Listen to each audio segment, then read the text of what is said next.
And that means we're coming at you with another series of ART Academy. We're at round 3, I believe. I wasn't here for the previous one, I do apologise. But I'll make up for that with some incredible racing action tonight. You'll be seeing the Peugeot RCZ Gr.4. 5 incredible sprint races tonight, and I'll be joined by the inimitable, incredible, indomitable Stiggy458 in the booth. Stiggy, how you doing? Good evening, Lewis. Yeah, I'm good, thank you. How's everyone doing this evening? Yeah, I'm looking forward to doing this. It's been a while since I've been on this side of the comms box on Gran Turismo, so yeah, looking forward to seeing what these bunch of baguettes can do this evening. Bunch of baguettes. Well, we'll describe the baguettes in a moment, but first thing, you have the honour of choosing our first track. I've had a bit of a think here. I am thinking. I'm going to think. I want Largo West for the first one. Lago Maggiore West. West or West End, is it? I can't remember. I think it's just West. I think so far as I'm aware. I don't. Excellent. Right, let's have a morning race, I think, for this one. All the settings should be ready, so we'll set that. I'll hope for our entrance to join the grid soon. I think Sergeant Colin is already avidly spamming the chat there. Perhaps he was first in the video. I can't quite see the comments. I'll load up in a second. Sergeant Colin looks like he's had a new wheel. What wheel are you running, Sergeant? Yeah, let's test in the party. Please tell us, or in the chat, what is your new wheel? I think it was on a Fanatec wheel. I couldn't remember off the top of my head. In the meantime, though, while Colin tells us about his wheelie new development, we're going to tell you about the Peugeot RCZ. Just while the drivers are getting their 5-minute practice in. So, released in 2009 until 2015. It's a 2+2 coupe, front-wheel drive, so we expect maybe some epic understeer moments tonight. With 3 different kinds of petrol engines and a bigger clacky diesel as well going along with it too. Not most popular in the UK, probably because it looks a bit like a tilapia. But it did somehow receive a Top Gear's Coupe of the Year award in 2010, and most impressively, Best Sports Car by Diesel Car Magazine for 5 years in a row. Stiggy, an incredible piece of machinery tonight. Yeah, absolutely. I think, there's nothing more fun than driving around in something that was made by Austrians and French, specifically actually by somebody called Boris Reinmoller. Seems to be the designer of this behemoth of a French weapon. Boris Reinmuller, he sounds incredibly fun at parties. I can't wait to meet him and discuss the incredible work he's done here with this fish-faced. Most people called Boris are really good party goers. Yeah, especially those English ones that somehow end up in Parliament. Yeah, exactly, yeah. Especially between the years of 2020 and 2022. This is oddly specific, I feel. I don't think we should carry on this conversation, if I'm honest. I feel unsafe. BBC, if you're listening, for legal reasons, these are just jokes. A joke. If you're not listening, it wasn't a joke, go away. If you're not listening, even better. No one likes paying the television. What's the name of it again? The TV tax. Yeah, if you're watching, we did pay our TV licence very begrudgingly. We're just going to set the grid quickly. So I believe Keeney and Kakalele aren't joining us tonight, so we should have Voodoo on pole, which is fantastic. We love our Voodoo here. Nilinsky wants it at the back for the race. Nilinsky in P2. Sergeant Curlin will start 3rd. Spitfire is not in this race, nor is Urban. So he should have Bertie, I think, in P4. Mad Daz in... Mad Daz is in P6. Nicky's just ahead of him in P5. Mad Daz and Chris Sharping at the ring. Chris, if you're tuning in, make some overtakes. Don't sit and let people drive past you. You're not going to learn. So we're going to give them a couple minutes practice here at Lago Maggiore, and while we're doing that, let's have a ride on board with Voodoo, our man from America. He's quite fond of smashing some timber. Let's see if he can smash some hot laps in here. Stiggy, how do you think this car's going to fare around such a twisty track as Lago Maggiore? I mean, they've got the advantage of the fact that they're running racing soft, so I think there's not as much of a chance of a load of understeer happening. But I think, it's a relatively twisty circuit, but I think there's enough medium high-speed corners to get some aero-based racing happening, as well as Big Mad Az sets the fastest lap of the practice session of 1:29. Although everyone sped at 1:28.5 there from Chris Char. See what Voodoo does. It's a 28.3, but I think it was his outlap. Going down into turn 1 here. That's not a lot of braking there, considering being very relaxed on the front end at the moment. Coming down into turn 2, see how committed he is using the orange sausage curb there to really unsettle the car. This is the first mistake of the evening here in the practice session. This guy needs to be silent. Logan Sargent, get out to Williams right now. I will say, I don't think I've seen sausages that large since I last had a Wetherspoons breakfast. They're pretty scary curbs there on the exit of turn 3, and especially in a front-wheel drive car, I think we may well see some certified understeer moments as they try and keep off the grass and keep through that left-right kink onto the back straight. That's really going to see a lot of mania overtakes happen, I think, into the corner we all know and love as the big banky boy. Big banky boy, exactly, yeah. I mean, looks like Voodoo there was not using the curb at all, which is absolutely encouraged by the game. I think much of everyone's dismay to cut that corner as hard as possible here, using all the curb. They're coming into the double right-hander here. See how much of the inside he takes, using all of the inside curb and then some through the first of the two rights. Decent bit of line through the second one here, going through the left kink now, just avoids the sausage curb. I think he's had a bit too much sausage this lap. He'll probably wait to get that one out. Coming in the final corner now, nice amount of rotation, watch the front end wash a bit. Well, no, he's given up. Yeah, the maybe trying to, maybe sandbagging here, Mr. Voodoo. He's going to save for the grand finale as a true musician, definitely should. But I think enough of the practice, let's get into our race. We should have a 10-minute sprint on the cards. So we're going to start the race and watch the chaos unfold, or hopefully not. Of course, our academy drivers are hoping to make their way into the Amigos team proper. They'll be taking part in kind of national, international esports tournaments when they arise. Our latest one has been the CTC tournament. We had fairly decent success in that in the first season. Hopefully we'll have some more in round 2, but for the time being we'll bring you the first of 5 races here at Lago Maggiore, waiting for our 5 red lights to come on. There's one of them. 7, 1.6 litre inline 4s here. Voodoo running traction control off the line to keep his car from spinning up the front wheels. A good start though from Nelinsky down the outside into turn 1. He's got the jump already. Looks like they're 3-1 heading into turn 1. It could be Voodoo getting a little bit of a pitch on the inside on Linsky. Going to go all the way around, flashing the lights there. He does just about keep it on the track. He's going to try and hold it for the tight inside line, but Voodoo is going to keep that line around the outside. But no, Linsky chops off the nose there, and he takes the lead into turn 3. Are they going to keep it on the track though as they head around this long downhill right hand? It seems they've all made out in one piece, but we might now see some slipstreams in revenge. We'll jump on board with Chris Char, see who's going to make a move down into the banky boy. Yeah, I mean, that's a lot of time. It's a good start there from Nelinsky. Looks like Chris has to look for the outside here. He might get boxed in by Sergeant Colon and Madaz in front of him here. Will he get the run on John into the big banky boy? John a bit late on the brakes, gets in between the 2 English drivers in front of him. Oh, bit of contact there between Madaz and Sergeant Colon. So it looks like Nick Baker did not get around Chris Char. He was very late on the brakes there, but could not quite make it stick on the inside. We'll see if we can find out what happened to Colon in a moment, but as it stands, Belinsky is leading them around the start of the start of the middle sector, I should say, as there's maybe a little late lunge there from Chris, but nothing happening at the moment. Looks like we've got Nelinsky running a little bit. I think it's active stability management there on the Peugeot. Absolutely a good idea. We know how much of good these death traps are. Going into the final corner now. He's just starting to get a gap. It's nearly a second Mad here. Daz has run wide though. That is Chris Char at the inside, but they're going to be side by side almost through the final corner. No, actually they're not. Mad Daz has the compromised line there, and Nick Baker, I think, is trying to make the most of that. He's going to force him wide onto the outside line. Is that a double lunge from Nick Baker? I think it might just be. There's contact with him and Chris Char. Chris going to hold it on the inside. Can Nick go the long way around? He might just, and that's a fantastic double overtake through the first sector by Nick Baker. Very nice move. A little bit naughty, a bit of contact just to, tell him where he's going. But he's kept him to P4 here. But the replay there you can see, just on the little lunge there, a bit of hip and shoulder there with Chris Char, but he makes it the long way around. That's a fantastic camera angle there to see him swoop through into P4. Sorry, Stiggy, just putting the replay on there.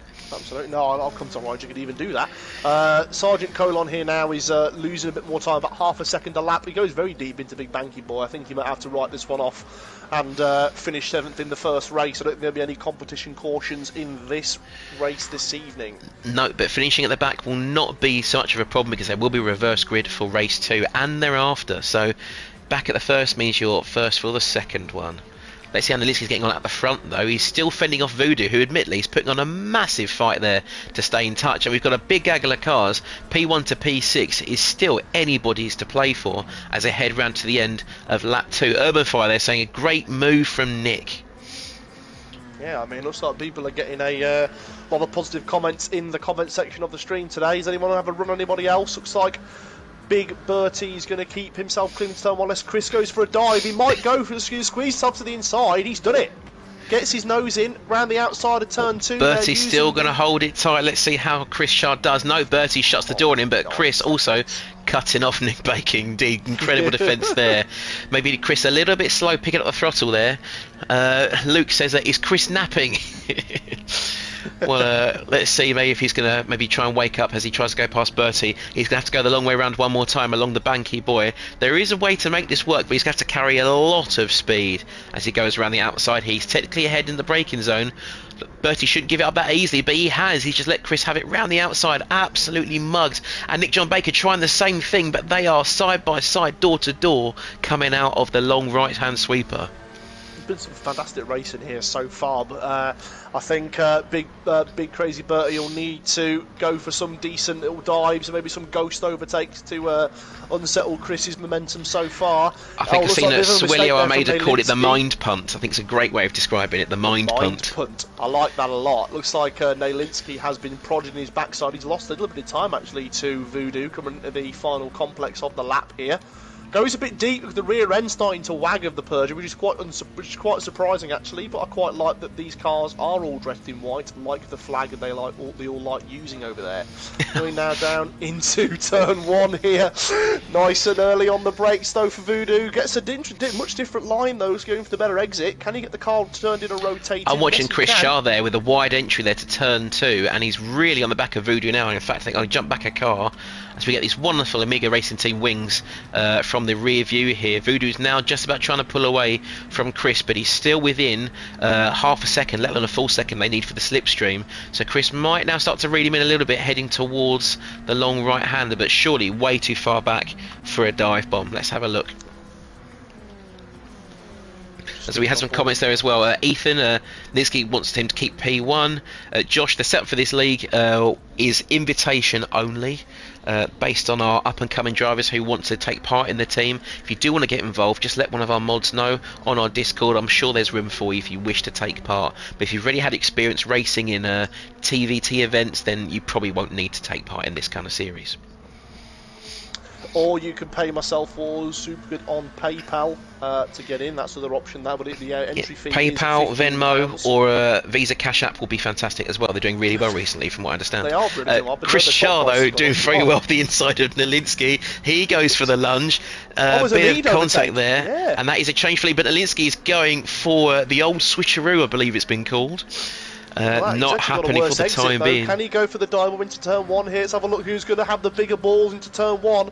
Neither of them, actually. Oh, a bit late on the brakes for Voodoo, though. Voodoo looking to maybe get a bit of a switch back into turn 2. Oh, he's actually went for it. It's got cut off. And looks like Nalinski's gone deep. Has Voodoo got a chance as he comes off the grass? No. Yeah, Luke Batty says Chris has clearly been listening to the commentary. He's woken up now, but he's definitely woken up, and he's pulled out almost 2 seconds already to Linsky, who have been in the lead for half of this race, is now under threat from even losing a place on the podium. Yeah, that's it, exactly. Looks like Voodoo's looking for an overtake going into Big Banky Boy here.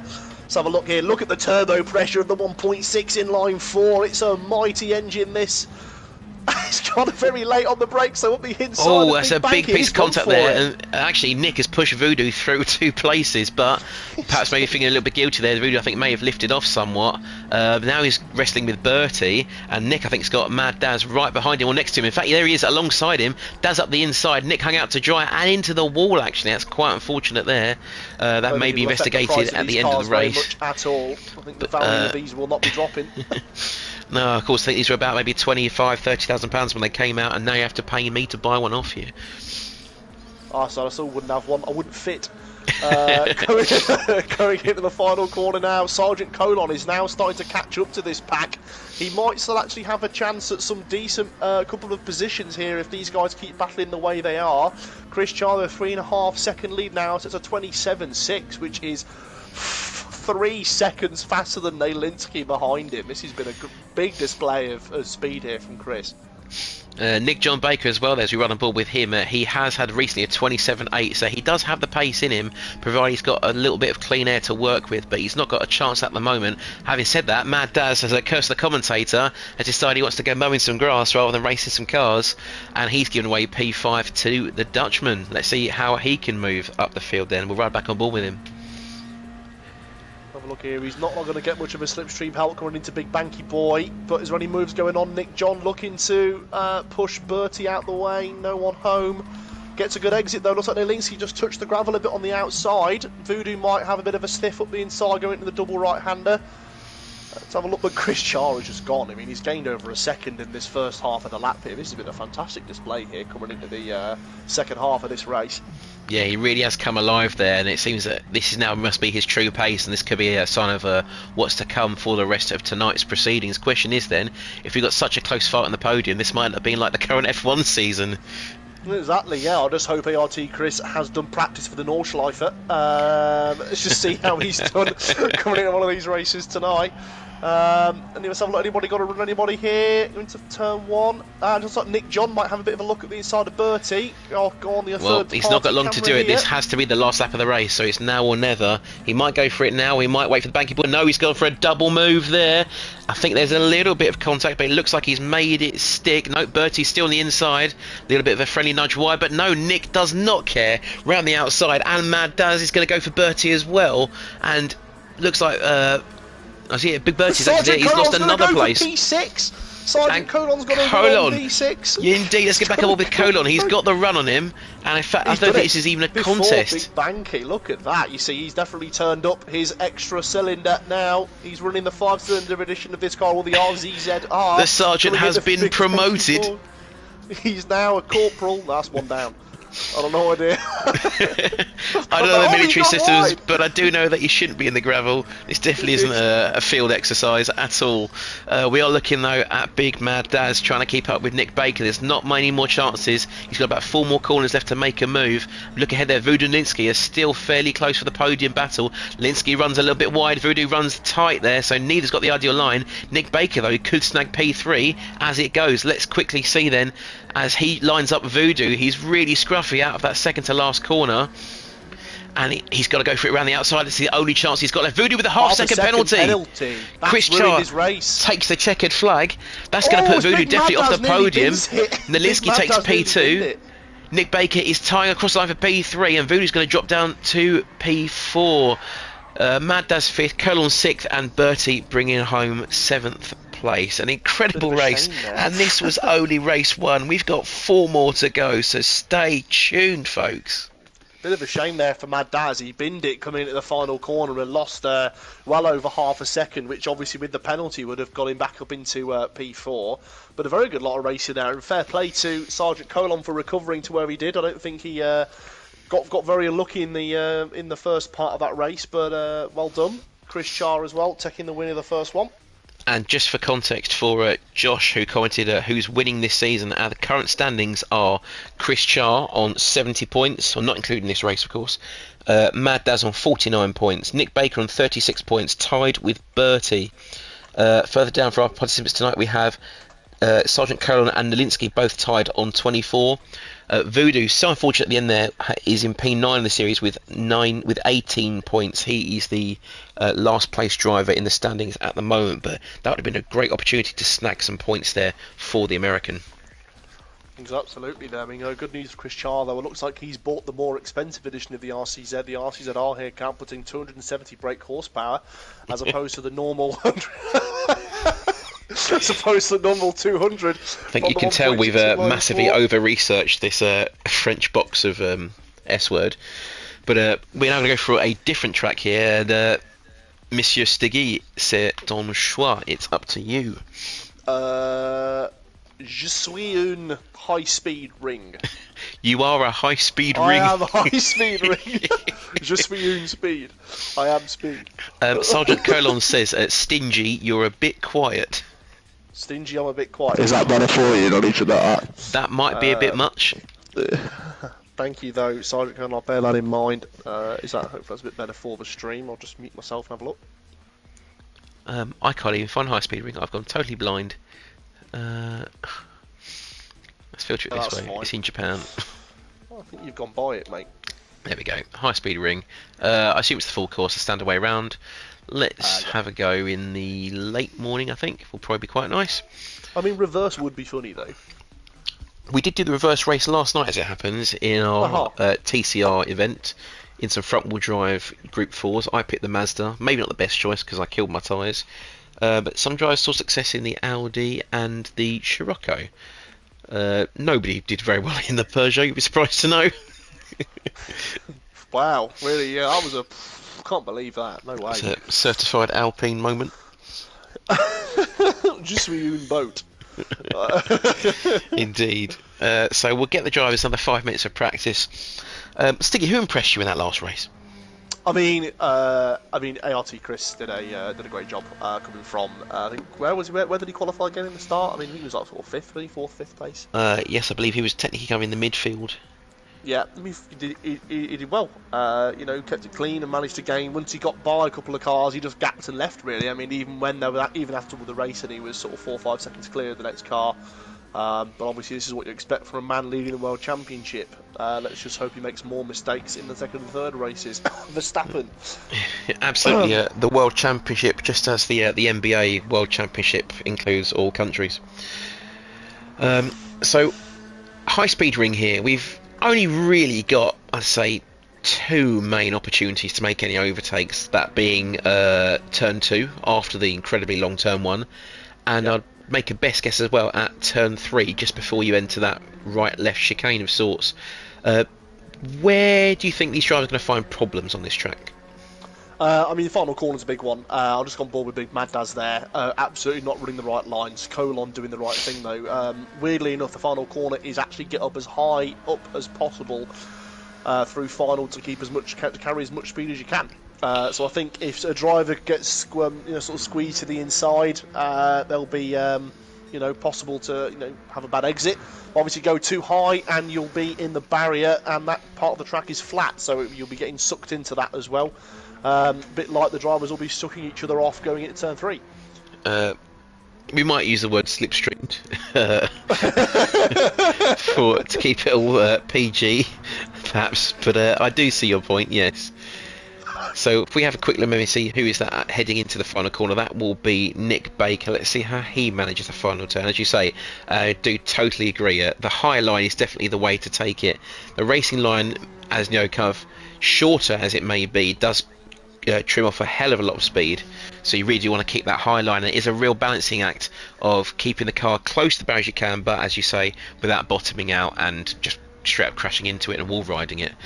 Let's see. Mad Daz keeping low, but Colon doing the right thing there. Looks like Chris Char is running the barrier, actually going at the final corner, but gets a lot of draft here. Which way is he going to go? Going to be a bump draft? Oh, he's just kissing his rear end. That was quite cute.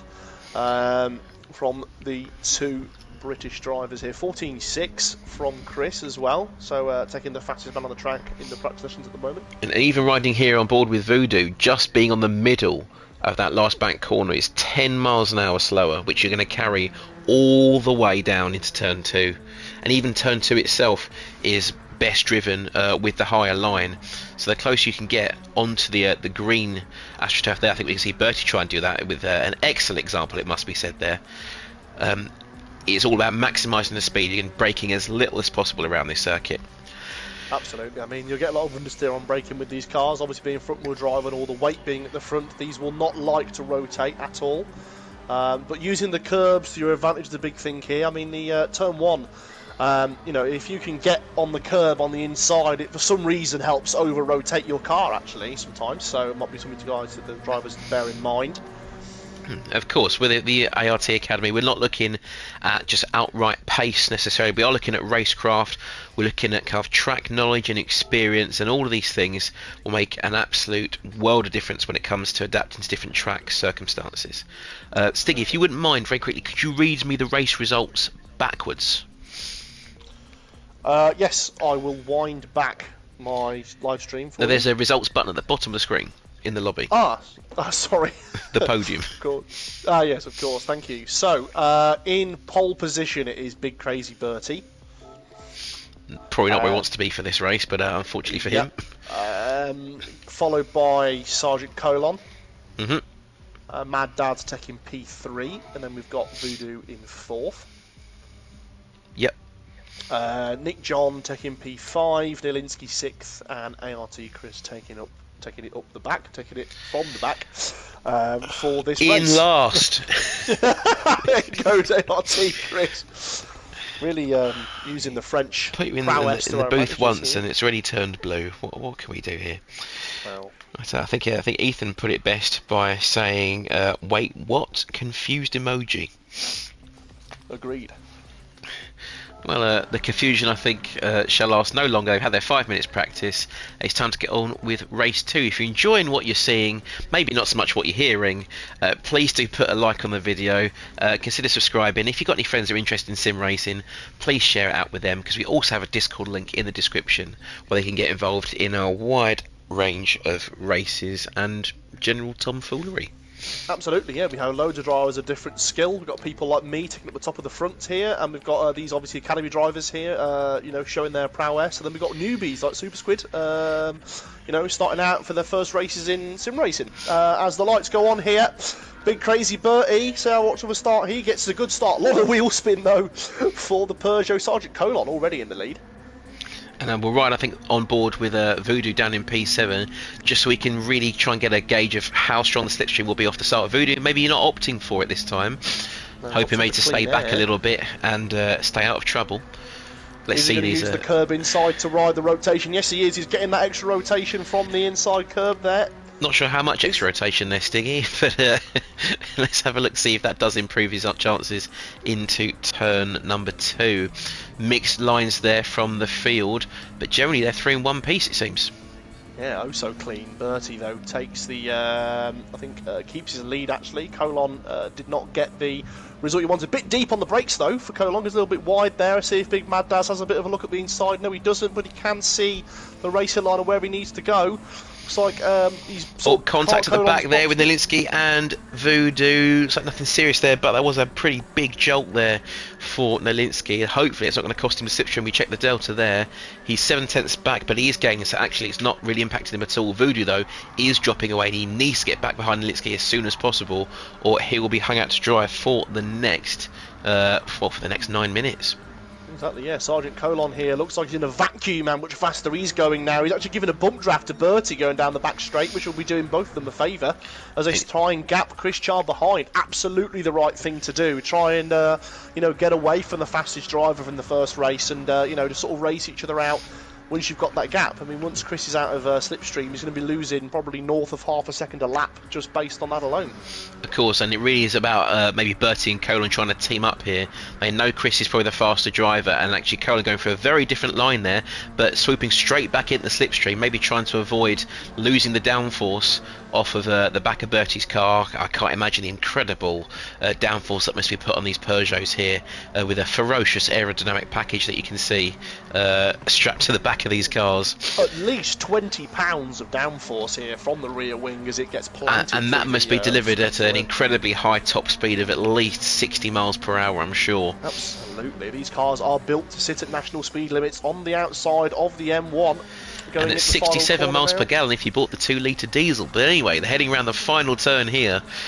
Colon is in cover, a little bit of a no man's land there between Bertie and Chris. Chris, though, is gaining ever so slightly on Colon. Fast, I think, than he's gaining on Bertie. And just behind him there, Mad Daz is just about, I think, to fall out of the slipstream. And now we're going to see the severity there. He was losing about a tenth as he headed down through to the finish line. This could even be 2 by the time he gets to turn 1, but actually it's like Chris has not taken the best line. Bertie side by side into turn 2 here. Looks like Sergeant going to go around the outside. How it's early almost Bertie 3 wide there into turn 2.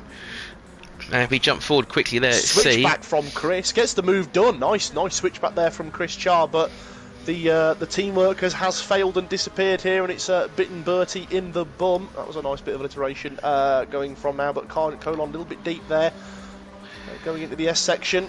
Chris Char using the curbs as advantage here and keeping the load off the front end.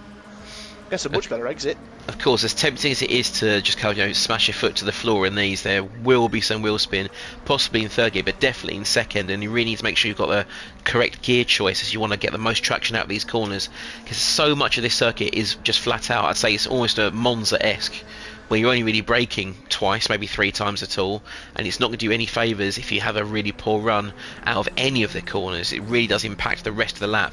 Currently you can see they're defending aggressively to the inside to get away from the slipstream, but I don't think it's going to work for him. If we jump on board there, you can see Chris Charles up the inside, Bertie's going to follow through. Maybe it's worth Colon just trying to stick with these 3 and have the battle at the end, as you said earlier. Absolutely, yeah. I mean, this is the reason why they call it the high-speed ring, as Bertie goes through Colon into the turn 3 here. Nice and late on the brakes for both drivers. A little bit of touching, actually, between Bertie and Chris. Gets the rotation done nicely here. See if Bertie might have a move on the outside. Let's see if he can make it stick. Who's going to brake earlier? If I were Bertie, I wouldn't even be going for a move. I'd just be trying to keep up with Chris. We know we've established Chris is probably the fastest guy in the lobby tonight. And at a track where slipstream is everything, he just needs to stay with him, because if he doesn't, he'll end up like Voodoo, who unfortunately for him is 6 seconds away from P6, and there's no likelihood of him regaining that anytime soon. Absolutely, a little understeer from that Peugeot as well. But looks like Nick, John Baker and Nalinsky and Big Mad Dad's actually all outside of slipstream here, as Sergeant Colon's just struggling to keep up. But they're all line astern going into the final corner here. Actually, looks like Sergeant Colon will start to benefit now. He actually might get by Chris Char into turn 2, depending on how if Bertie and Chris Char bump draft each other. Let's see how they get on. Well, I think I saw a little bump there from Bertie, so I guess he wants Chris to get a move on. Maybe Chris is quite happy to kind of play the long game here. There's not much of a long game left. They're already halfway through the race. Perhaps he's quite happy to kind of, play tandem and just make the move on the last corner, on the last lap, because really, as I'm sure they say in NASCAR as well, it doesn't matter who's winning at the start, it's about who passes the flag first at the end. Absolutely, to finish first you have to finish, and you have to finish first. Going into the end of the first sector here, wow. Ethan the Glory supporter in the chat. Come on, Chris. That's an incredible insight there. Thank you, Will. Sorry, Stiggy. So through the second of the 2 middle sector kinks there, Colon is falling away a little bit there. He's regained some on the exit, but still not making the most of that traction zone. He's 6.5 tenths now back from Bake Crazy Bertie. He might gain a couple of those back if he can keep in touch on the final corner. Let's have a look. He's starting to learn, I think, now that wider line is the line he ought to be taking, and that is helping him close back up now. 140 miles an hour out of the final turn, up into 6th gear, and he's now reading Bertie back in. That's already 3 tenths just out the last corner alone, and there's likely to be an overtake here. Let's get on board.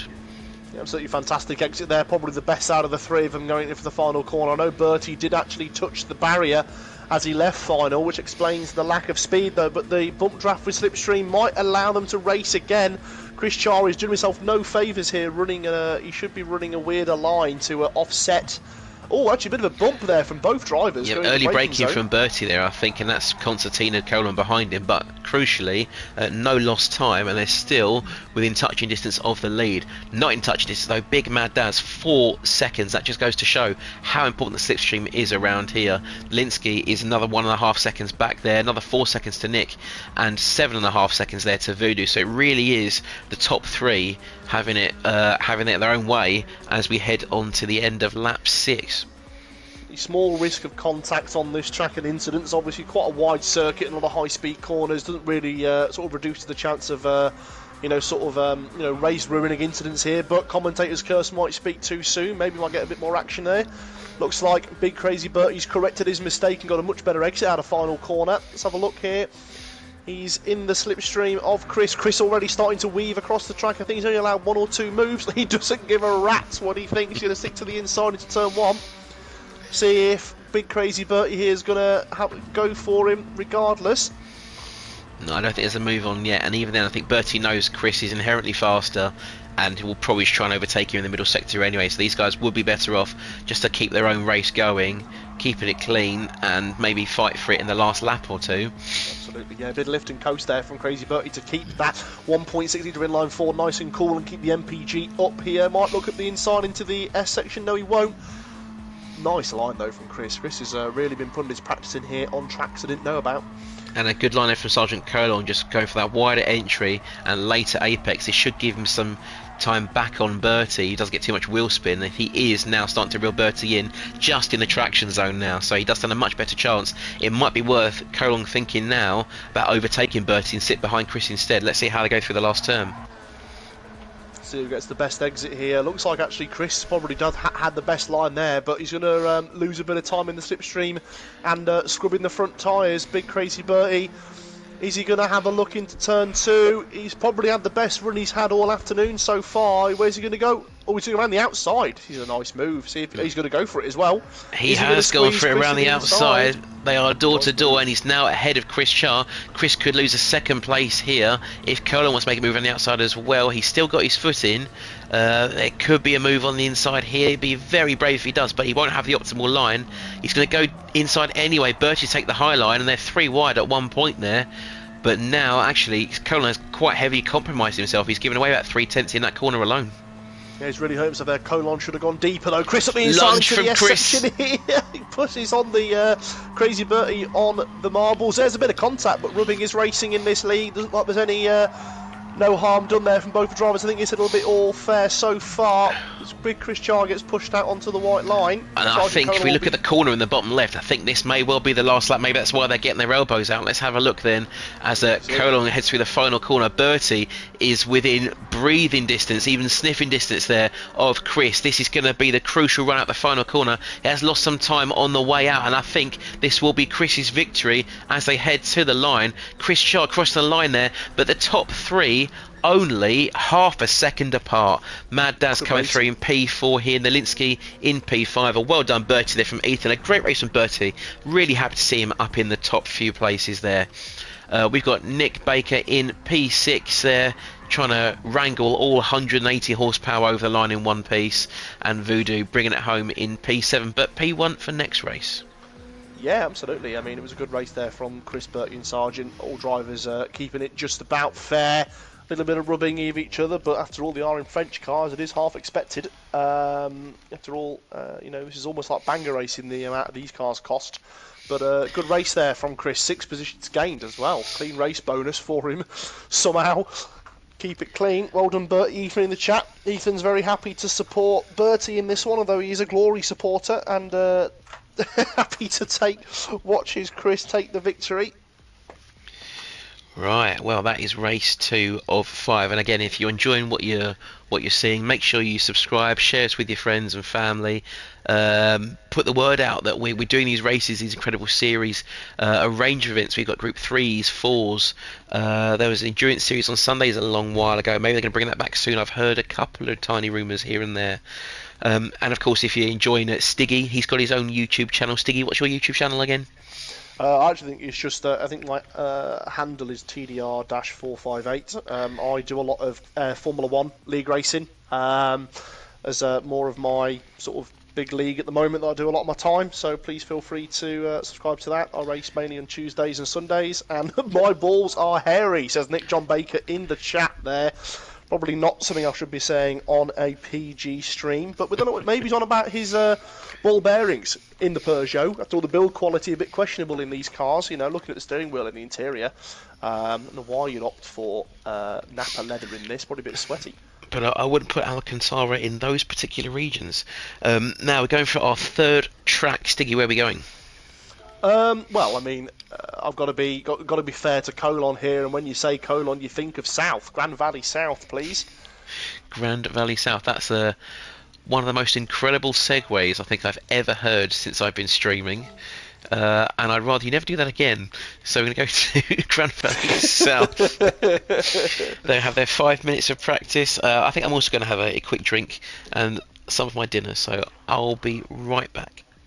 I will keep the commentary up here as you know, SuperSquid has his well-earned meal. Yeah, so a good couple of races so far. Obviously, I haven't really seen any of these guys race. You know, but it's all been very fair, all been very, you know, quick, and a lot of good excitement to commentate on. So, I mean, so far, so good from all these drivers. Yeah, I mean, if you have any questions about anything, please feel free to put it in the chat. No, I don't want to give anybody my credit card details, though. But, you know, I'll message you guys at the end about that.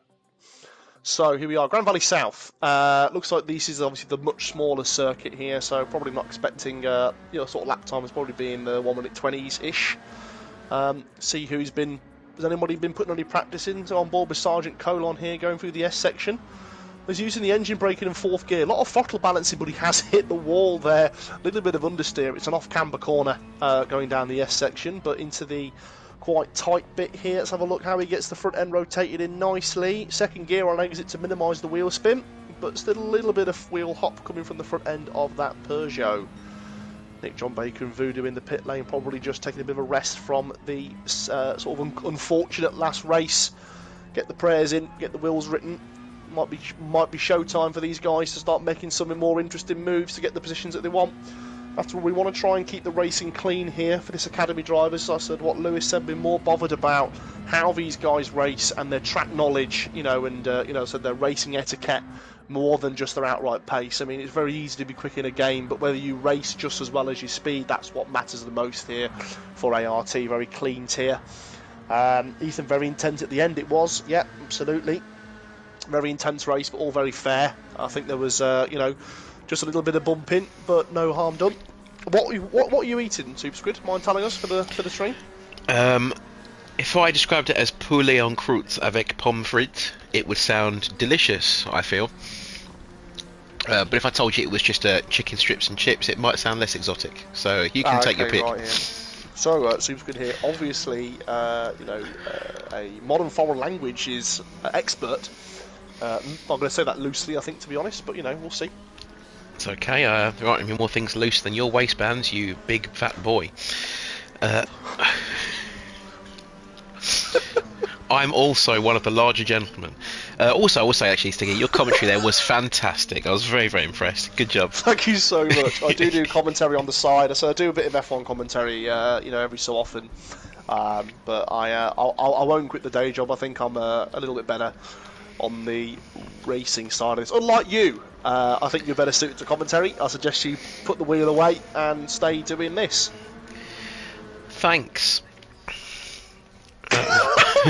Speaking of, I mean, obviously we're having a bit of a personal conversation here. This is obviously, I've known SuperSquid nearly 4 years now. Actually, it was during lockdown, wasn't it, when we first started racing together on GT Sport?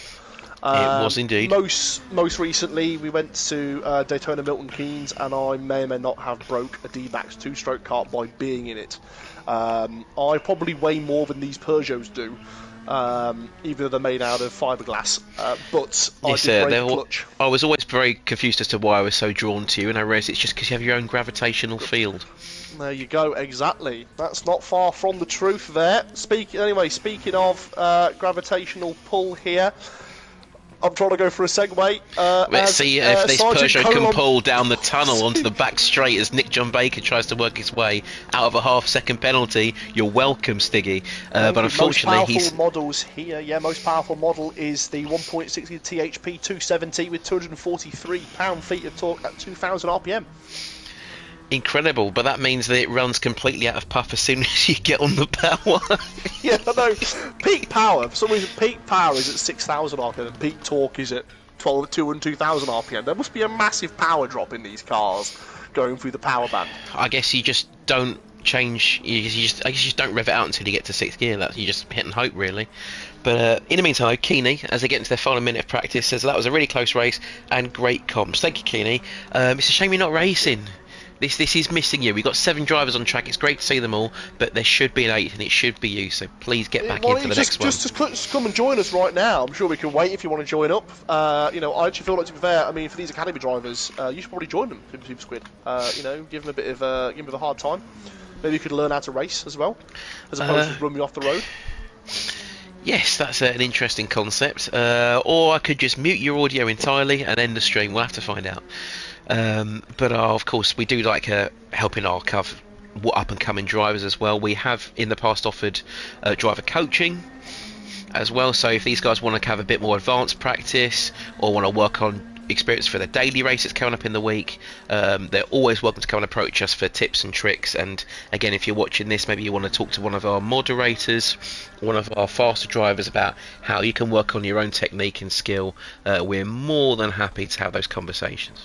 Absolutely. I mean, we're more than more happy to have some competition, but we want everybody in ART to be as fast as they can be, as fair as they can be, and just enjoy themselves. You know, we really are a really close community here. I'm sure you guys have seen on the rear number plates the Langster tribute that is on, I think, all the liveries on this evening to date. You know, so it's a really close-knit community, these guys, following the sad loss of our main man Langster. You know, and I think to bear all the liveries normally sport some sort of a reference to him now, I think. Is that right, SuperSquid? Yes, so if we have a livery made by our incredible livery designer, Elite Digits, who also very courageously and very fortunately managed to overcome his own battle with the Big C. He often designs his liveries, he puts a fantastic effort into them, and we do really want to represent and think of our big man in the sky now. So if his friends and family are listening, obviously we do miss him very much. We hope everyone's getting on well and managing. And obviously our doors are always open if you want to have a chat and a conversation about him. We do miss him very, very much. I think Keeney as well, they're saying he's at home. But he's not home? No, he's not at home, so he's not racing tonight.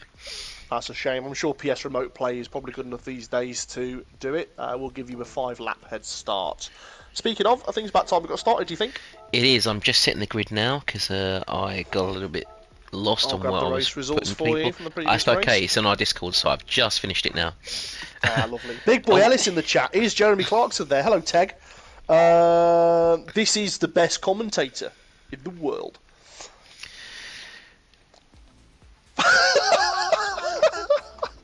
That was horrendous. Big Boy Ellis, hello in the chat. Please, we are in a PG stream, Big Boy Ellis. I do know where you live, so do be careful. But yeah, welcome to the stream, mate. Obviously, if you're interested in joining ART and doing any Gran Turismo races, there's a Discord link somewhere. I'm sure we'll pop one in somewhere in the description. In the description below. There you go. Yeah, sorry, I did just want to leave you hanging there. I thought the science would be a bit more comedic value than some mediocre response. Thank you so much. I really appreciate that. You're most welcome, and hello.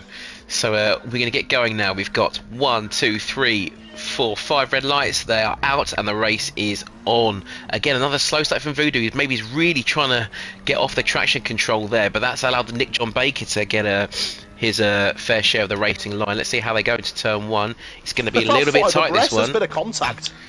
Yep, there's all three kind of shoving each other left and right and sideways, but I think for the most part they are alive, which is always good to see. Yeah, absolutely no love lost there from any of these drivers, but it kept it all about fair. No one's lost any major time here. Oh, speaking of that, Naylinski, though, has been tapped and gets shoved out a little bit by Crazy Bertie, though. I think watching there from Bertie, I think Naylinski tried to turn in and forgot that Colin was still there, so ended up just kind of boinging off of the side. People do miss their colon coming into the end of the second sector now. Looks like Nick John Baker is starting to take a gap, 7/10 of a second here as SuperSquid has a bit of a cough. Looks like Big Mad Daz up the inside of Voodoo. A bit of contact though. Looks like Chris Shaw going for a double overtake there. He's in P3. Very sneaky move there. Sorry to cut you off, but I did see him holding back, lining that one up, and I think he's going to try and get Voodoo as well. And for Chris, this would be, well, just a fairly mediocre 5 places in 1 lap if he makes this one. We've been seeing many people. I think we should start sporting a Red Bull livery for Chris this afternoon, as he's going to actually go around the outside. Is Voodoo going to give this one up, or is he going to try and race him? Let's have a look side by side into turn 1 here. Who's going to brake later?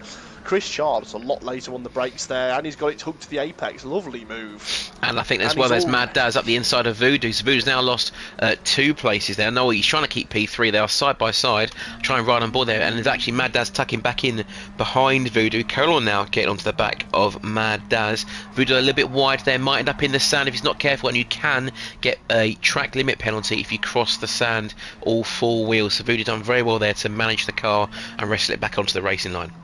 Absolutely, yeah. I mean, Chris Charles already taken just shy of half a second out of Nick John in the first half of this lap, so I think he'll be on him probably coming at the end of this lap already. I mean, look how much faster he is. It's fantastic driving here from Chris Charles. Proper display of prowess of driving from this academy driver. And look how wide Nick is going in the final corner. It hasn't even helped his exit.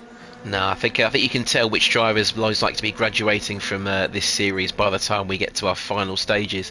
Christian there almost kind of a 10th and a half away there now. He definitely is. We'll expect to see him put out to the side any moment now, I'm sure.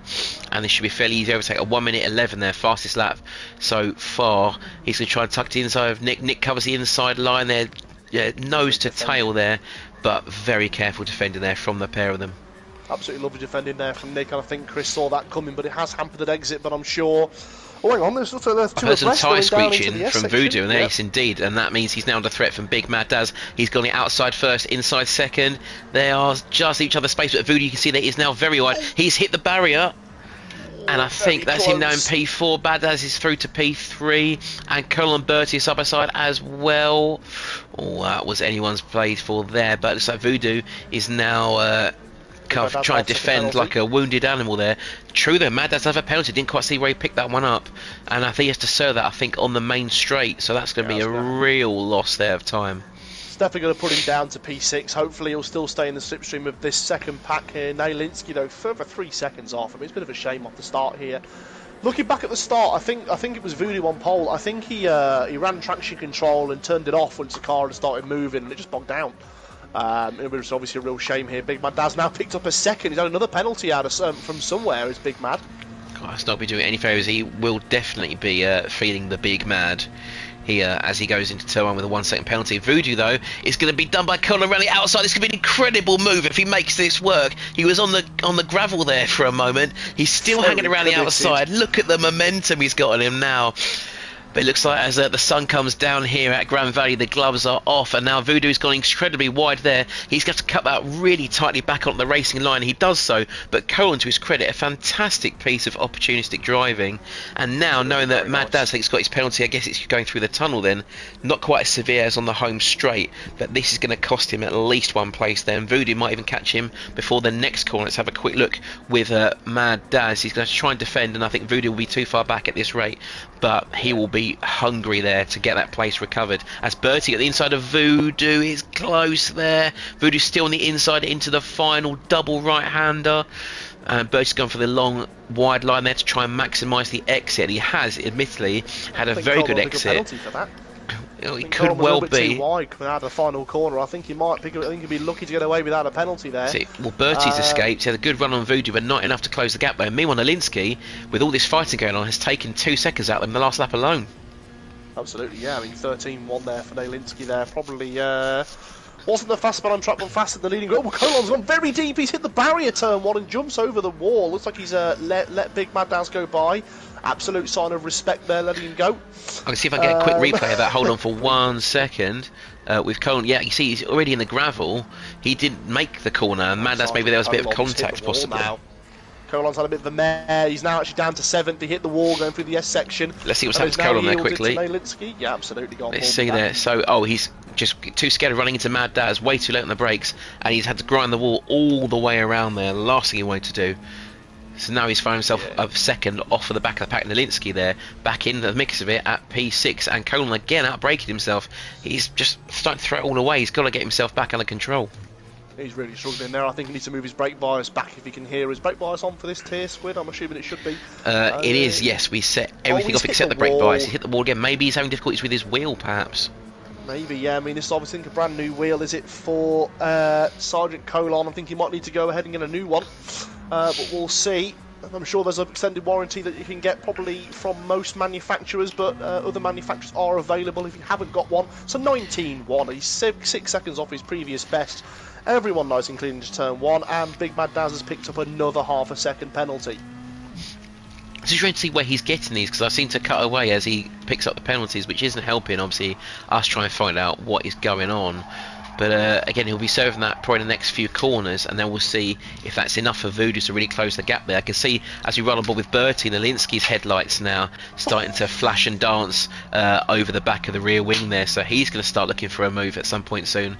As you can see there, he's just pulled out that slipstream window but gone straight back into it, and Mad Daz there almost in the clutches of Voodoo. Voodoo later on the brakes there, flicker flame there from the back of Mad Daz's car. Voodoo keeping his distance as a precaution there, but now we'll see these ranging lines there. Mad Daz a little wider, Voodoo a little tighter there, and Nailinski taking the wide line of the 4 of them, and this doesn't seem to have worked out as well for him, in fact. No, I mean, that's obviously these Peugeots, the 1.6 is well renowned for pop and bang and flame maps at the local Tesco. Coming now, has anybody got to run anybody else? Bertie's probably got the biggest sniff of any of them going at turn 1. Is he going to have a look at the inside? Or is he going to stay behind? Oh no, he's going to go for the inside to turn 1.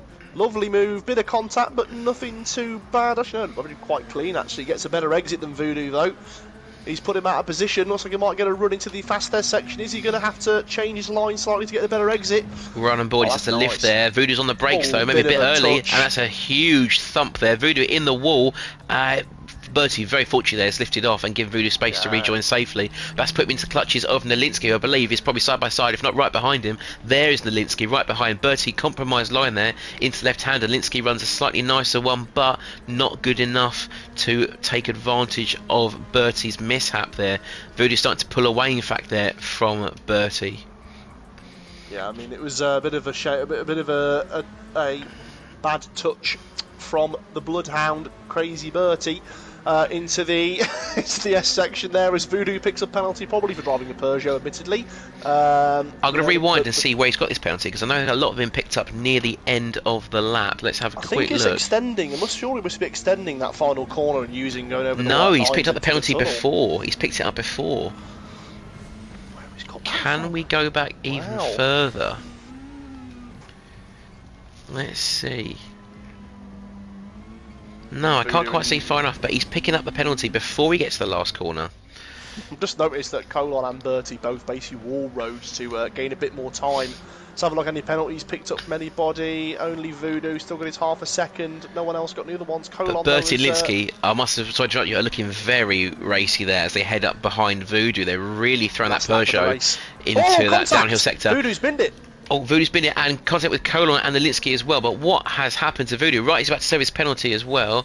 Can I go back far enough? Let's have a look. I don't know if he just touched gravel on the outside, I don't know if there's any contact or he just lost it a bit. He did have the best line into that uphill right-hander, and as he hits the brakes, he's just a little bit too late in the gravel, and then the rear tyres just catch the gravel, and he's facing the wrong way before he knows it. It's a real shame. I mean, obviously these Peugeots are not known for their stability, like the French economy. A bit unstable going into the. Looks like ART Chris has actually managed to make it one more lap, but I think a lot of these drivers will be done before the end of the race. Is anybody going to get by? I think they're all going to cross the line. Voodoo's I think. Going to call it a day. Yep, that'll be Voodoo on the final lap of the race. We're going to jump over with Colin though, because this is going to be a battle to watch, I think, for the last part. Bertie and Linsky go wide. Colin mounting the curb, but mounting the charge. Now he's put Bertie in the wall, and I think he's lifted off there. And again, very courteous driving there. Let Bertie by. Yeah, I thought it was going to be the move of the night, Colin, with a double overtake at turn one, but Way hasn't kept it clean. He has kept it honest, and we must respect Sergeant Colin for that. It's really smart and sensible driving. Thank you, Sergeant Colin. Yeah, so it looks like Kola and Bertie both for half-second penalties here, unless Nalinsky picks one up. It looks like, oh, Nalinsky wide again. Maybe that's where he's been extending that corner a little bit too much, but Bertie's got another penalty. That half a second, yeah, absolutely. Bit of contact. No, let's keep it clean so far. So Bertie now, as a neat, he must finish this far away from Colin, because if he keeps that penalty, it'll be a 1 second over the line, and he will lose P5. Chris Char, I didn't even see him there, takes the checkered flag. Nick Baker has a very good effort there to keep it clean in P2. And Big Mad Daz runs away in P3. Look, 4 seconds away from Nalinsky. He will keep Bertie at bay, but crucially, the race time is not even finished. Oh, I didn't even know. I thought we'd have more time. I guess Bertie escapes with that one then. We're very lucky after editing that right now. I think you might need to put that one on the list, but looks like, I think based on the end of positions there, I think 1.1 seconds was the gap between the two drivers. Obviously no one's being classed as running there, but Chris Char takes the victory. With a 1:10.9, fastest lap of the race. The only person close to him was 11:1. Right, well, while I'm in the menu then, I think we've got 2 more tracks left. Where are we going? I think let's do Watkins Glen. Watkins Glen. I think I'm on to short circuit for these guys here. I think we'll have a few more laps than use a short circuit. I think for slightly better racing from these slightly slower Peugeot cars. Alright, and I think we'll slow the time down a little bit. We'll go for an evening race. Let's see how this goes. I think maybe make it wet. Quite funny as well. Unfortunately, we're not doing any wet races tonight, just to try and keep some consistency in the racecraft. But it would definitely mix it up, without a doubt. And also, I think the American tracks have rain anymore, or they don't think of them since the game came out. Which I think is a glaring oversight, to say the least. Absolutely, you spend 55, 60 quid on a game and they don't give you rain across every single track. Bit of interesting choice if it is consolation, I suppose Ireton didn't have rain until last month. This is true. This is Right. true. I don't know how these Peugeot to cope in the rain either. I mean, obviously, maybe with their massive power band drop halfway through the rev range, they might get away with it. Of course, you say they cover spinning their wheels, but I don't think they even be doing that once you get past 3,000 RPM. So, Absolutely not. The only thing they're spinning is themselves back into the dealership to sell this and buy a Scirocco. or for trying to fix electrical faults, no doubt. Probably some sort of ABS light on the cars as they leave the garage. Right, let's set the grid. I've got the final results here from the Linsky in our Discord. So again, that'd be Chris Char at the back. That'd be Nick Baker second last. Mad Daz third last. At the Linsky slap bang in the middle. And then I believe it'll be Bertie, Colon and Voodoo on pole. And his home race, no less, Watkins Glen. Voodoo doesn't even need to practice so far at the moment. I think he probably knows his track off the back of his hand there. Bold eagle in the background. Of course, as far as I'm aware, Americans know three things. They know how to hold weapons, what their rights are, and how to turn at least to the right. That was a left. This one's a right-hander to start with. What is a kilometre? I don't know. I've never heard of this term. Can you hear a brass band playing? What's that? Oh, say can you see? Can you see, Stiggy? I can see sometimes. I mean, it's by the dawn's early night. I don't know what I'm going to give up on this. Please do, because I can see Linsky trying to barrel his way through the bus stop. He's given himself a 1 second penalty for his troubles. Speaking of then troubles, what do we think could be the problem at this circuit then, Stiggy? Corner cutting at the bus stop chicane. I know that corner very well. I think one of the overtakes of the week came from me on in one of the previous ART races here. As long as you keep your tyres on the curbs, you can get through here pretty quickly and pretty committed. But I think just pushing the car, turn one is a big one. Obviously off camber, sort of 90-degree right. Let's go on board here with Big Mad Daz, see how he takes it. Late on the brakes, 150 metres. Not using the curb on the inside, definitely runs wide. Prime example there of what not to do. Agreed here. Here at Watkins Glen, you are allowed to run wide so long as you keep two of the wheels on the extended rumble strip there at turn one. So really all the drivers need to maximise the width of the track as far as they can, but not overextend it, otherwise they'll get at least a half-second penalty, perhaps a full second if they remain out there on full power. Also coming up the hill here can be a bit of a tricky job. When you see here Chris Charles trying to find the right point to sit in the slipstream and then make the overtake. Of course, if you tuck in too early, you're going up the hill, you end up kind of stuck behind that driver all the way up the straight here. As Chris Shaw, I think, seems to have found out the hard way, and with not many opportunities to overtake unless you can be very brave into the bus stop, you may have to wait until you get round the sweeper into the second to last corner out turning left. Absolutely, yeah. I mean, looks like again another off camber right-hander. Look at Voodoo understeering there, showing the very poor weight distribution of the Peugeot RCZ Gr.4 as Chris Chard gets up the inside, going into second to last.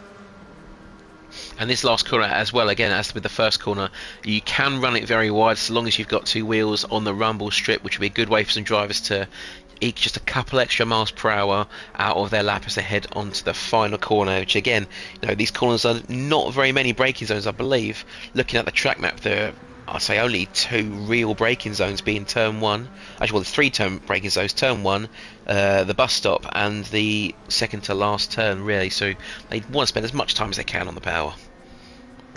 Absolutely, yeah. I mean, this is a very much a momentum-based track, uphill, flat out for almost 30 seconds at the end of the first sector here. So I mean, anybody in the slipstream will benefit massively compared to the driver punching that air.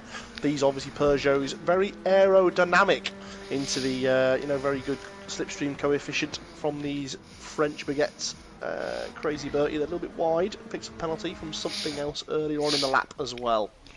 I think we're going to get underway then for race 4 of 5 here in the Amigos Racing Team Academy.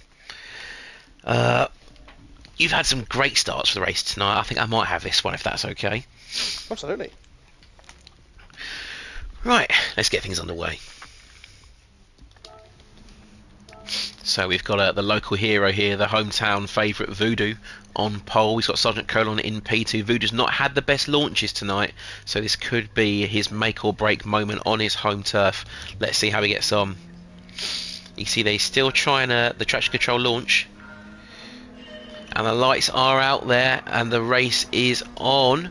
Sergeant Colon takes an early lead from Voodoo again. Not quite as confident on the race starts there. We're going to jump back a little way to Nick John Baker and see how they manage turn one. This big squall of white and blue Peugeots very carefully making their way through. But that is Bertie well wide. That's going to be a slap penalty before you even have to think about it. Surely there it is. A 1 second penalty. That's really going to mess him up as he heads round through turn number, I think it's probably number 5 or 6. He's probably going to lose his slipstream before he gets round to the start finish line. Chris Charr coming from 7th up into 3rd, looking at 2nd already on Voodoo into the bus stop. I'm looking at Nick on the inside of Nalinsky though. Oh, I thought we've seen that move before, but not happening here in the Peugeots. Absolutely, I mean, looking at overtakes of the week on board with me previously to do one of those. Oh, fantastic. Oh, understeer from Nalinsky as he pushes Mad Daz slightly wide. Nick John Baker gets underneath him to take P4 back. Crazy Bertie with a 1 second penalty from early. That's going to put him right out of a slipstream as Chris Charr is just sitting behind Voodoo for the moment. Nalinsky very late on the brakes there, but a bit too late. That's almost put him off the track there. I think actually Chris Charr may have also left the track too on the second to last corner, and 2 cars up there with half-second penalties, I believe. All 3 of them, top 3 all with half-second penalties here, and I think Chris Charr with a slightly cheeky late corner dive got a much better exit going on to the final corner. Oh, contact there. Voodoo sent a big pump there. Nalinsky, huge sweep up the inside there, takes 1 place off of Voodoo. There'll be a second one here on Chris Charr as well, or they'll at least be side by side as they head uphill through turns 2 and 3. Absolutely. They say you cut the course, give back the time gained here for 3 of the top 4 drivers. So Voodoo picks up another second penalty, probably for going wide at turn 1. Chris is going for a send. Oh no, maybe another mine punt there, or a real punt even as he heads through part 1 of the bus stop. But Nalinsky firmly shuts that door in his face and will be looking to run away as Chris Charr serves his penalty. Crucially, we need to see where Sergeant Cullen will end up when he serves his penalty too. He's gone through the penalty gate now, lifting off for half a second. That's given Nalinsky, say, the best part of half a second heading into this second to last corner here. But again, he's quite wide of that apex. He needs to tighten that up a little bit just to make sure he can square it off for the final corner. So I think there'll be some stewards reports coming after that race. A little bit of dirty moves from Chris Charr and Voodoo. Just a bit too much rubbing between the 2 drivers into the final complex for the from lap 1. I would hesitate to call it dirty, but maybe over enthusiastic I think would be a better term to suit these guys. Say, yes, absolutely. Yeah, I wouldn't call it dirty. There wasn't anything foul play going on. It was just a bit of a good lunge, and obviously the brakes on these Peugeots are horrifically poor. No, I think we've all seen a dirty punt, and we know what one of those will look like. I don't want to comment on that one. Let's go on board with Nalinsky. I don't want to get cancelled. I've chosen my letters carefully. My lawyer advised me not to comment on that previous statement there from SuperSquid. Sergeant Colon, half a second clear, has kept himself clean for this last lap. Nalinsky, though, a lot of understeer on the front of that Peugeot as Chris Charr is going to start to get back into the groove, and I think he'll be on the back of Nalinsky, probably going into the we're going to see a change for last place as well there, as Nick John Baker has a half second upgraded to a full second, and Voodoo will fly past there and maybe salute as he takes P6 away from the Dutchman. He had a fantastic race earlier, now finds himself in P7. Absolutely, yeah. I mean, good thing the drivers from this and last race, a lot of etiquette for corner cutting, moving out the way. Yeah, actually, no, Sergeant Colon's picked up a penalty and gone deep. Nalinsky now having a look at the outside of turn 1. Who's going to brake later? Nalinsky shouldn't go around the outside here. We get him with the better exit, and he's done it. Is he going to get the slipstream into the S section? He will, but he's got to be careful. He doesn't want to slipstream too early, as we mentioned earlier. Otherwise, that will leave him vulnerable to people behind. And Chris Charr there was showing his nose very briefly into turn 1. He's thought better of it now, and I think this could be an overtake for Nalinsky, maybe even for Chris, provided Colon does get out of the way. But in fact, no, they're going to go 3 wide instead, because that's the best way to do it. Chris Charr with a double inside move. But not everyone there. Gets through cleanly, no harm done from any of the 3 drivers there. Absolutely brilliant racecraft. Nalinsky though picks up a 1 second penalty as he's going to start forcing Chris ever so slightly wide. both drivers will have to serve. I think Nielinski might get another lap actually to pick up another half a second penalty at some point. Sergeant Colon will have to fall back to P3, I think, to be etiquette. It looks like he will. So really it seems to be all about consistency. Chris Char though has not had a penalty in the last few laps. He's managed to stay in touch with the leading pack, and this should promote him into the lead provided he keeps it clean. Litsky, as you said there, with a 1 second penalty, upgraded it too late, meaning he has to serve it on the next lap. And you can see there the top 5 are all 1.6 seconds ahead of each other, all in each other's slipstream. So as long as they can drop Nick and Voodoo, it still could be one of 5 drivers out of shot for the lead. We're currently halfway through this race here at Watkins Glen. Mad Daz up into P3, keeping his nose clean as second. This middle phase of the race. Chris Char going for a move on the outside of Nielinski going through the S section. But look at the slipstream Mad Daz has got. He's found an extra bit of horsepower. He's remapped GPF delete from the Peugeot RCZ 1.6. Chris Char takes the lead. Is Nielinski going to have a look at the inside? Oh, actually, Big Mad Daz doing the right thing there and staying out of that one to focus on the exit. Chris Char takes the lead.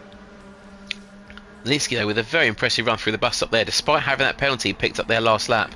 He's shown no intent of slowing down. I guess he knows with that 1 second penalty he's really just got to put his foot down and make the most of the current lap he's on. But you can see that's 1, 2, maybe even 3 drivers going past him there. He's now at the back of the train, but crucially still in it. Somehow after all this, Chris Char is now over a second clear of P2. A little bit of contact at the start, but he's managed to get his way back to where I think he's belonged in this first 4 races. And actually Nielinski is in danger now of falling out of the slipstream. He's 8, almost 9 tenths away now from Bertie's. He had a crazy good run through turn 1, otherwise he might find himself relegated off of the podium. Unfortunately he does have that run. I think I may have also seen some drivers run a touch wide at turn 1, but no, they've all kept it clean it seems. Yeah, good exit there from Nielinski to keep himself in this race in the top 5 battle. Chris Char has got over a second now. Big Mad Daz, I think this is now a race for who's going to be second the best here. As everyone's oh, that's a spin from Chris. Oh no, Chris has binned it. Chris I just jumped on board with Chris to see what happened, and he's thrown it into the wall. Let me see if I can get a shot of what's happened here. So he is heading down the straightaway. I believe he's put his wheels on the grass, hit the brakes. He has. His left rear has just clipped the white line in the grass as he's hit the brakes, and of course that sent him into a huge spin there. And he now finds himself in P6 with Voodoo just actually right on his heels in P7. The race has been thrown away with 2.5 minutes to go. Commentator's courtesy kicking in once more here. Big Mad Daz looking for a move at some point this lap onto Colon. How deep is he going to go on Colon into turn 1? He's going to stay behind him. Very good idea there, using his race IQ. Very nice. He gets a much better exit. Is he going to keep it on the curb? Yes, he is. Well, unlike Bertie, who went extremely wide there, will get at least half a second for his troubles. Probably see that flash up any second now. There it is, a 1 second penalty indeed. It's the last thing he needs. And I believe a penalty behind him for Nielinski, if I can double check that one as well, of 3, half a second. And Nick Baker with 1 second there. So this, as it stands, is only a battle now for the top 2, provided they can keep it clean. But you've seen here, it can go anyone's way, whether they're spinning or they're crossing the track limits. Nielinski there going extremely wide at turn 4. What has happened to him? Let's have a quick replay of that. So Nielinski doing his own thing there, ample gap to the cars in front and behind, going through the bus stop, and it looks like he just got a little bit shaky on the inside and had to take evasive action. So he's now down in P5 and 1.5 seconds off of Nick Baker, who's made a very good comeback, it must be said.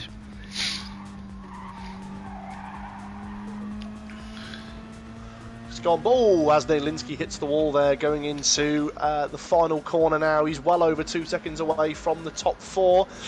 This is now, again, this is Big Mad Daz, half a second penalty. So our Sergeant Colon, at least at the moment, will take this victory, assuming he keeps his nose clean. And he's had to work for it, hasn't he? From P, I think it was P... Was he starting pole? This was P2, I think, in this race, wasn't he? He's had penalties, he's had collisions, and actually, if he keeps this clean for the next 40 seconds, he's got himself a chance at some serious points there for the championship. But of course, it could go anybody's way, and I may have just cursed him as he's gone out of shot, but no, he's kept it clean. Really behind him there is Bertie and Nick, who flew I was like, for the who flew through the bus stop there. I couldn't even get my words out, the speed of that exit through, but he's got a 1 second penalty, maybe a touch more as he runs wide at the final turn. Nalinsky there using all the track and then some. That's likely to be a penalty as well, as Chris swoops around the outside. Gets half second penalty for his troubles in Nalinsky, but it's not going to help him against Voodoo either. He's probably going to lose that place as he crosses the line. Crossing the line now, though, is our race winner, I believe. Final lap, Sergeant Colon. Mad Daz holding off there, Bertie for P2 and P3 respectively. Nick comes home in P4. Chris Shah fights back up to P5. Nalinsky and Voodoo side by side over the line, but Nalinsky will take P7 with his penalty. A fantastic race there, full of twists and turns. Well done. I think a real bit of a shame there for Chris Char ends his winning streak, but somehow still recovers to P5. I've just had a message off Emily, who is actually watching the stream. Hello, Emily. Welcome to the stream. Thank you for tuning in to this ART stream. Obviously, thank you for showing your support to this league and this tier today. It's all right, sir. You can say that you love her on the internet. No one's going to judge you. But if it's your first time, save that to be in person, please. I have already done it. So thank you so much. I've already done it, so no need to say it for the first time on the stream. Well done to who was it who won the race again? I think it was Sergeant Colon. That was Sergeant Colon. Taking his first race victory this evening by 2.2 seconds. Fantastic race. Kept his nose clean and stayed well clear of trouble. Right, so I'll be setting the grid for the final race in just a moment when we get the results through, which they are now. So that'll be Sergeant Colon starting at the back. We'll then have Mad Daz, I believe, in second last. Bertie in third last. Slap back in the middle will be the Dutchman Nick John Baker. We'll have Chris Char starting P3, so I'm sure he's going to run away very quickly from there. We'll have Voodoo once again in the front row on P2, and Nalinsky with his penalty now finds himself at the front of the pack. I believe we've only got one track left, Stiggy. Yep, I think I want to put them on Goodwood, please, for this final race. That'll be, I think, a lot of carnage and a lot of good commentary. Indeed, and let's make it a sunset race just for the banter.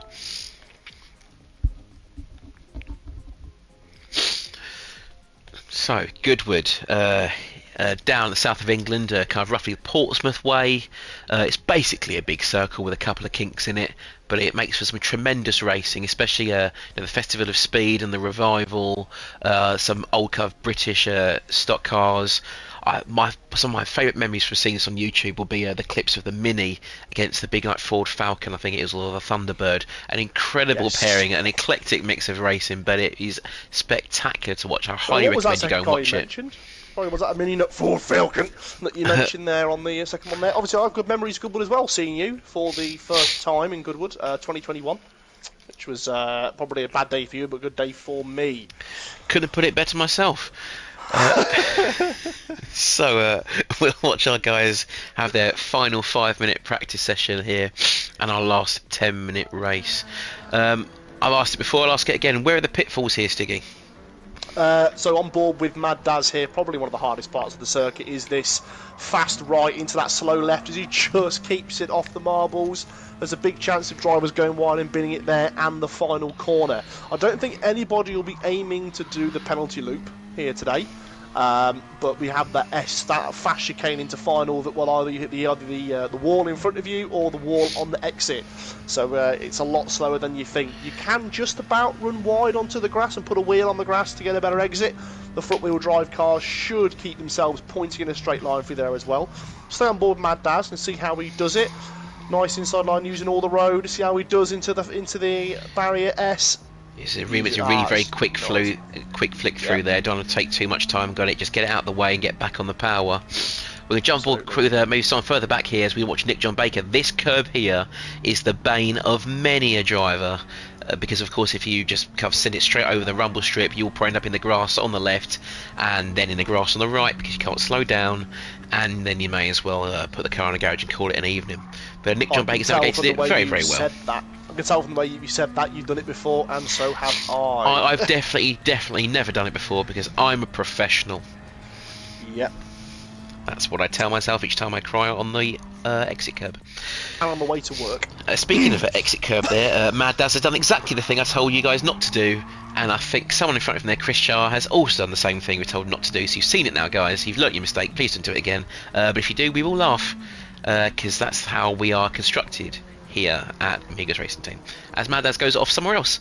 Of course, this call out as well, I must say, is notorious for just luring drivers into the infinite expanse of grass that seems to be placed on the exit there, because as soon as you put even one single wheel away from that rumble strip, it just pulls you straight into the field, and you won't see your family again. You're never going to get back home.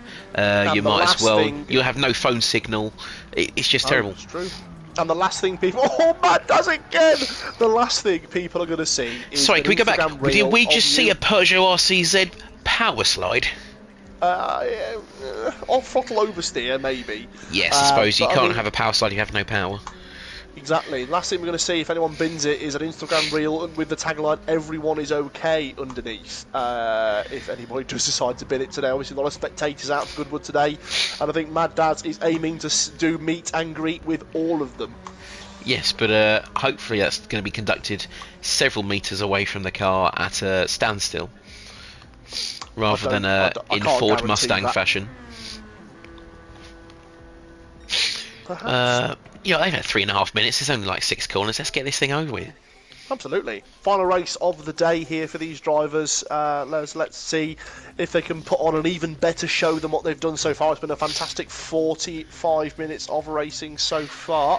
And I've only just realised every single race has had the grid start without the false start check on, so that's been slightly more suspense than I was hoping for. But with that out of the way, let's get the grid ready for our final race. Voodoo here, still running traction control. Let's see how he bogs down off the start once more. I think Chris Char will get the run. 2 lights, 3 Let's lights, have a look. 4 lights. The lights are off. The race is on. A great start from Colin at the back, it must be said. Lots of wheel spin, but he will pull away with Bertie. They're 3 wide at the front. Let's see how they're getting up here with Nick John Baker's point of view. Is someone going to end up bumping in the grass at turn 1? It looks like it might be Nalinsky. Oh, is he round? No, he's just kept a straight line, but he will have some angry words with Nick Baker in the party chat, I can imagine. Yeah, looking forward to seeing that one of the stewards' inquiry after this race. Chris Char, though, already a second clear. Nick John Baker, though, I think absolutely had probably the best start in terms of positions out of anybody, but he's over a second behind Chris already. So the only thing you can bet on here is if Chris repeats the Watkins Glen and bins it somewhere as a chance for a win. See Colm there hot on the heels there of Nick John Baker, but again this right hand corner with the very late apex can throw lots of drivers into disarray, and it has done there for Nick John Baker. He's gone into the grass, the never ending grass. We'll see you later, Nick. Mad Daz up into P3, and Nick I believe is just about holding the back to training P7, but Mad Daz doesn't want just one place, he wants a second one. He's side by side with Colin into the last sector. Let's have a look if he goes for it. He's probably going to do the right thing and stay behind it. Oh, he's so close going into the double right-hander here. It's got on board with Chris Char going into the final corner. He's going to hit a wall. No, he's not going to wait cleanly. Sergeant Colon does the same. Everybody gets by cleanly, luckily. Big Crazy Bertie using all the road. Probably the best attempts of that chicane that we've seen. And we had a wonderful bird's eye view there of the chicane. So thank you, Polyphony, for some of these incredible replay angles there. Everyone's swooping through the chicane without any problems. No problems though for Chris Char, who's already eked out a huge 1.5 second lead. Max Verstappen could only dream. Sergeant Colon doing the same thing, doing a Sergio Perez 1 second lead, and will probably get deported at the end of this weekend. 1.1 seconds separates P2 and P3. Oh, looks like Big Bad Daz is off the track. Big Bad Daz off the circuit here. Going to get an interesting rejoin. Voodoo sees him go from exit screen. And more importantly, is this Bertie around the outside? It might well be. He's going to think about it. Mad Daz hasn't shut that door, so Bertie's still going to hang it around the outside. I'm going to see if we can get a quick shot of what happened to Mad Daz, which caused him to be off track in the first place. I think it's about far too wide for the fast right-hand corner. Oh, I've just missed it. Don't get the long replays anymore. Just went far too wide into the fast right-hand corner and had the consequences there, and just lost out on easily 2 or 3 seconds of race time. Big Daz lifting off early. Again. Oh, Mad Daz doing some more drifting as Bertie gets through. That was very close. I didn't hear any contact on Bertie and Dazzy's cars there. Bertie has made contact with the wall. That overtake he's made now is going to be for naught as he gets overtaken by Mad Daz and possibly Nalinsky. I think he's now technically in P5 with the slipstream as well. And Bertie now has to tuck back in and hope for the best as they head through the double right-hander of turns 1 and 2. Contact with Nalinsky again. He doesn't want to be out there for a second time. Nick Baker's still going tooth and nail with him. He doesn't want to fight again with him either. Bertie now at the back. It's a real shame of a second lap there for Big Crazy Bertie. It's a big crazy skill issue from that driver so far, but he'll recover and try and get on the back of the train as Sergeant Colon starting to actually get on the back of Chris Char. He's had a much better second lap this time around. But not for Nalinsky. He's found himself in the grass again at that right-hander we talked about before. He's now let off the throttle, rejoined very safely, it must be said, but now it's put him 2.5 seconds behind Big Crazy Bertie. Let's jump around the corner and see how Nick is getting on with Mad Daz. He is known as the Master Baker here at Amigos, but let's see what he can come up with behind Mad Daz. He might need a little bit more slipstream to get past him. You had a chance to say what can the Master Baker cook up, and you didn't use it. I didn't, but I said need instead because I'm an advanced linguist. Nice work. Going to the final chicane here. Everyone gets through cleanly. And looks like Big Mad Daz is back in the slipstream of Voodoo in front. Definitely got a better exit than any of the other guys nearby. But now we're going to see the Baker roll up to Mad Daz there in P4. It's a huge exit there, and that kind of move up the inside is his bread and butter. SuperSquid here needing to go to acting classes after that horrendous bit of comedy there. Stay on board with Nick John Baker. I can't wait to lose my wedding invite after that one. Coming now into the fast let's see if this Baker can avoid butchering the left-hander going into the second sector. I've always butchered my commentary there, but Nick Baker keeps it on the track. My only solace here is they're listening in as well. They're laughing so hard they're going to fall off the track themselves. That would be some content.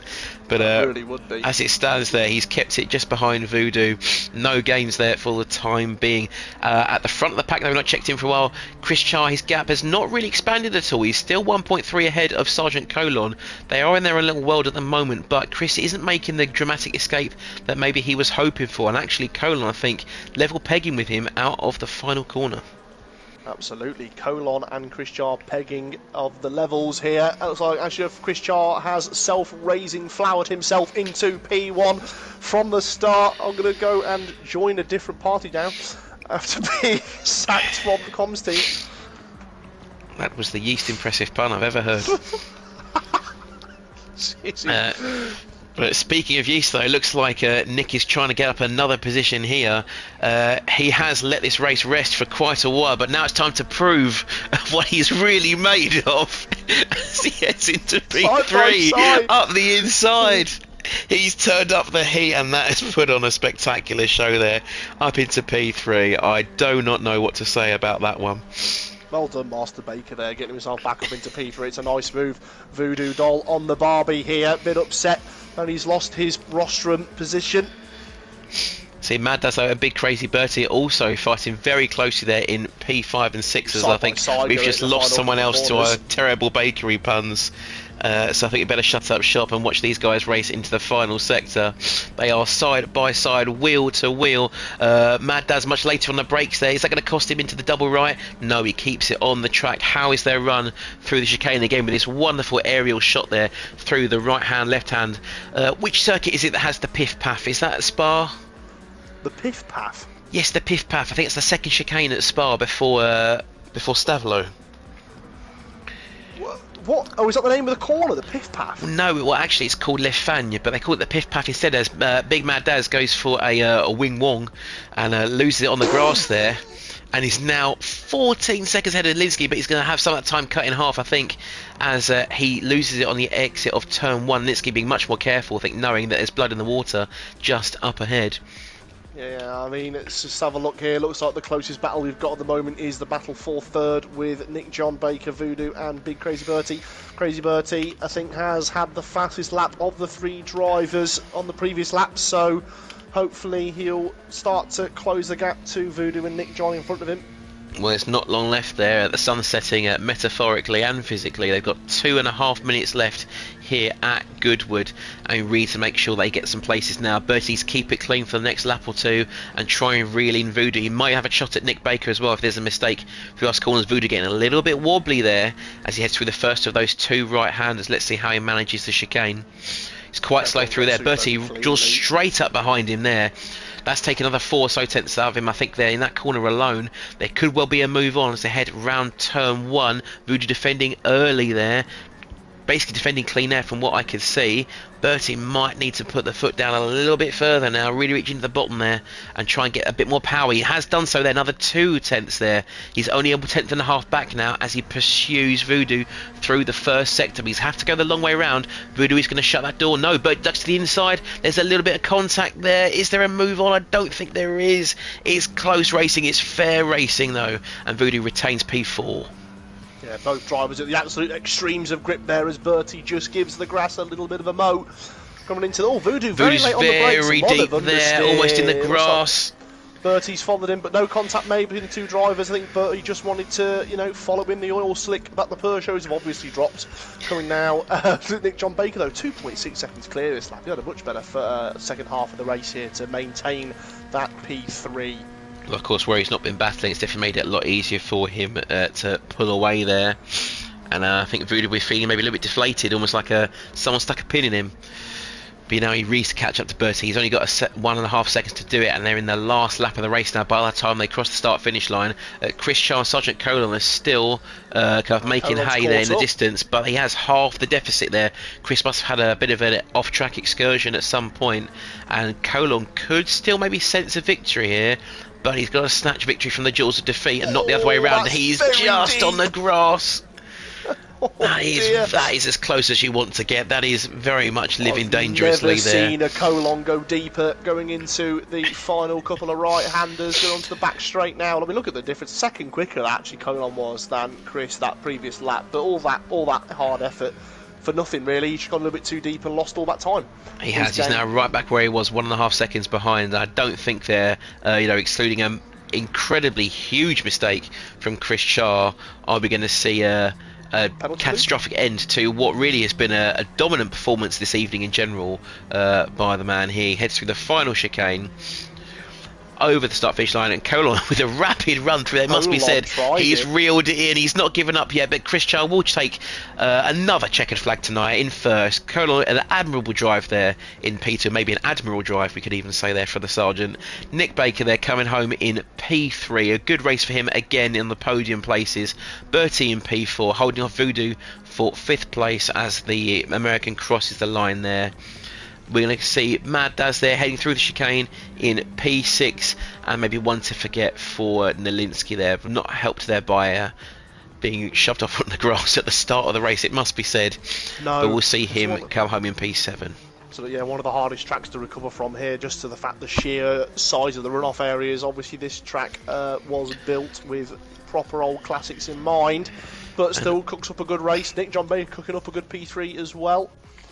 Yeah, good race in there this evening, I think, from all drivers. I think they got slightly less fair throughout the evening, but I think all still relatively within the confines of the rule and handbook that you can look at in the ART Discord. The link is in the description below. Interesting segue there, Stiggy. And I think you are right there. As they got a bit more familiar with the cars, maybe they pushed each other to limits there as much as they did the racing. But that does conclude a fantastic quintet of races tonight. If you do want to get involved, as we've said there, the link is in our description to join our Discord. Wide range of events, cars, people, doesn't matter where you're from, how fast you are, there's a place for everyone in that Discord. Please do sign up and get racing with us. I think all that's left to be said then is congratulations to Chris, who I feel is probably our overall winner for tonight. Four wins there for Chris. I mean, well done. As you've said, obviously, Squid, I mean, people, if anybody, any experience, any amount of speed that you guys have coming into this tier, there's a space for all of you. Squid is so slow, he's in the comms box, but there is absolutely a tier for you in ART. It said Discord below. And there's a tier for me now as you insult me yet again in front of all my internet friends. But Had to be done. it Thank did you so much indeed. for having me. I think with that said, we'll thank everyone who's joined in, who's tuned in, commented, interacted, and again, if you want to share it, like the video, that'd be great. We're on a stonking 4 likes tonight. Let's at least get 5. Would be fantastic. And I think we'll sign off there. So thanks for joining me, Stiggy. Thank you so much for having me. Thank you guys for listening in, and thank you, SuperSquid. He's been Stiggy, I've been Squid. You've been great, and have a wonderful evening and a weekend. Take care. Bye bye.